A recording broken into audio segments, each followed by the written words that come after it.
నమస్తే అండి. ఎలా ఉన్నారు? మనం రెగ్యులర్‌గా ఈ బిర్యానీలు ఇవన్నీ చేసుకుంటాం కదండీ! అప్పుడప్పుడు ఇలా కుష్కా రైస్ కూడా చేసుకుంటే చాలా ఎక్సలెంట్‌గా ఉంటుందండి. ఇది లంచ్ బాక్స్‌కి కూడా చాలా బావుంటుందన్నట్టు తినడానికి. ఇంకా సైడ్ డిష్ అనేది ఇంకా మనకు అవసరం లేకుండా ఉంటుంది. మరి ఎలా చేయాలో చూద్దామండి. దానికోసమైతే ఇంగ్రీడియెంట్స్ నేను ముందే చూపించేస్తున్నాను. దీనికి కంపల్సరీగా పెరుగైతే ఉండాలి. ఈ రైస్ బాస్మతితో చేస్తేనే బావుంటుందండి. సో, దానికి ముందుగా కడిగి ఇలాగా వడకట్టేసుకొని పక్కన పెట్టేసుకోవాలి. ఇప్పుడు ప్యాన్‌లోకి ఒక స్పూన్ నెయ్యి తీసుకోవాలండి. ఆ నెయ్యిలోని ఈ మసాలా ఇంగ్రీడియెంట్స్ అన్నీ ఉన్నాయి కదా! అవన్నీ కూడా సిమ్‌లోని వేయించుకోవాలి.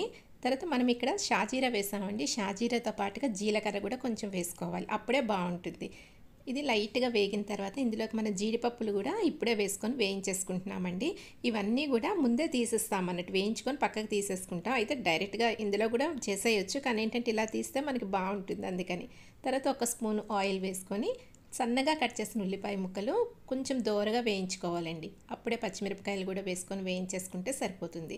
అల్లం వెల్లుల్లి పేస్ట్ అనేది మరీ మెత్తగా కాకుండా ఈ విధంగా కచ్చా పచ్చాగా చేసుకుంటే టేస్టీగా ఉంటుంది. అంటే నోటికి తగులుతుంది అందుకని చెప్పేసి నేను ఇదైతే ఫుల్ స్పూన్తో ఒకటి వేసుకున్నానండి. చిన్న స్పూన్ కాబట్టి 2 కనిపించాయి. టమాటోస్ మనకి ఒక గ్లాసు బియ్యానికి ఇలాగ 2 టమాటోలు అయితే తీసుకున్నానండి. అది మరి సన్నంగా ముక్కలైతే అవసరం లేదు. ఈ విధంగా కొంచెం పెద్దగా కోసుకున్నా మనకి కుక్కర్ పెట్టేస్తాం కాబట్టి ముందుగా వేయించుకున్న మసాలా సామాన్లు ఉన్నాయి కదండి, అందులోని పెద్ద పెద్దవి ఉన్నాయంటే మరాఠీ మొగ్గ ఇలాంటివన్నీ ఉంటాయి కదా, అవన్నీ పక్కకు తీసేసానండి. లంచ్ బాక్స్లో అప్పుడు అందరి ముందు తీయడానికి బాగుండదు కదా తినడానికి. ఇవి కొంచెం వేగంగానే మనం పసుపు అంటే కలరింగ్ కోసమేనండి యూజ్ చేస్తాం. తర్వాత ఉప్పు టేస్ట్కి తగినంత వేసేసుకోవాలి. తర్వాత లాస్ట్లో కూడా మనం అడ్జస్ట్ చేసుకోవచ్చు ఉప్పునైతే. ఇవి మళ్ళీ కూడా చక్కగా వేగిపోవాలండి. వేగిపోయినప్పుడు కారం చూసుకొని వేసుకోండి. ఎందుకంటే గరం మసాలా పొడి కూడా వేస్తున్నాం కదా అందుకని. ఒక స్పూన్ లేదా హాఫ్ స్పూన్ గరం మసాలా ఉంటే వేసుకోవచ్చు. లేదంటే బిర్యానీ మసాలా అన్నా లేదంటే ఇంకేదైనా మసాలా కూడా వేసుకోవచ్చు. కొత్తిమీర అనేది చాలా చిన్నగా కట్ చేసుకొని ఈ విధంగా కరివేపాకు కూడా వేసుకోవాలండి. ఈ రెండు కూడా ఇప్పుడే వేసేసుకుంటే ఫ్లేవర్ అనేది బాగా పడుతుంది రైస్కి. ఇవన్నీ కూడా చక్కగా వేగిన తర్వాత చూడండి మనకు తెలుస్తుంది కదా ఇదంతా బాగా వేగినట్టు. ఇప్పుడు మనకి మినిమం అంటే ఒక గ్లాస్ తీసుకున్నాం కాబట్టి పెద్ద టేబుల్ స్పూన్ అయితే మాత్రం ఒక స్పూన్ పెరుగు తీసుకోవాలండి. మామూలు స్పూన్స్ అయితే 2 స్పూన్ల పెరుగు అయితే తీసుకొని ఈ పెరుగు చక్కగా కలిసిన తర్వాత ఆ పెరుగు అనేది మనకి ఆయిల్ రిలీజ్ చేయాలండి. చూడండి ఇప్పుడు ఈ విధంగా కూరలాగా ఉంది కదా, ఇలా కాకుండా మనకి ఆయిల్ అనేది రిలీజ్ అవుతుంది అన్నట్టు. అప్పటి వరకు మనం వేయిస్తూ ఉండాలి. చిన్న బెల్లం ముక్క వేసుకుంటే టేస్ట్ అనేది ఇంకా బాగా పెరుగుతుందండి. అందుకని చిన్న బెల్లం ముక్క కానీ లేదంటే పంచదార కానీ వేసుకోవచ్చు.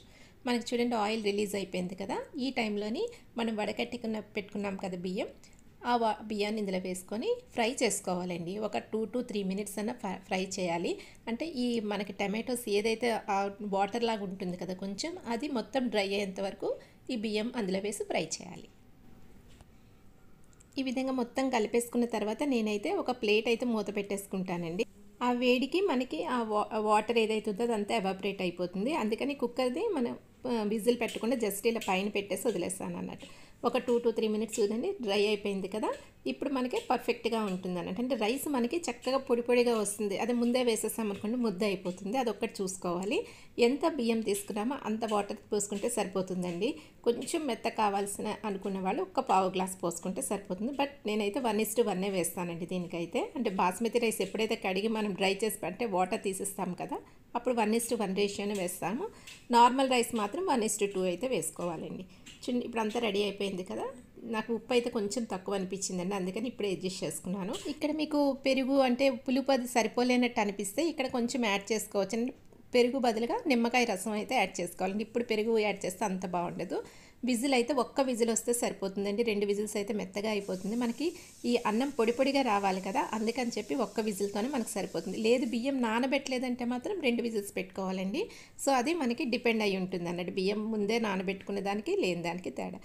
చక్కగా అయిపోయింది కదా, మన ప్రతి రైస్ కూడా అంటే చాలా పొడి పొడిగా వస్తుంది అన్నట్టు. ప్రతి బియ్యం గింజ కూడా చక్కగా అన్నము పొడి పొడిగా వస్తుంది.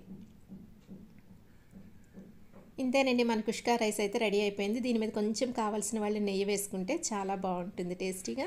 లంచ్ బాక్స్కి అయితే ఎక్సలెంట్గా ఉంటుందండి. పిల్లలు ఉన్న వాళ్ళు కొంచెం కారం తగ్గించుకుంటే సరిపోతుంది. అంటే పచ్చిమిరపకాయలు అవాయిడ్ చేసేస్తే సరిపోతుంది. ఇది మనకు బిర్యానీ లాగా వేడివేడి తినాల్సిన అవసరమే లేదండి. చల్లగా అయినా కూడా చాలా టేస్టీగా ఉంటుందండి. లంచ్ బాక్స్లోకి నిజంగా చాలా టేస్టీగా ఉండే రెసిపీ అన్నట్టు. నచ్చిందా అండి ఈ కుష్కా రైస్? నచ్చితే లైక్ చేయడం మాత్రం మర్చిపోకండి. Thank you for watching.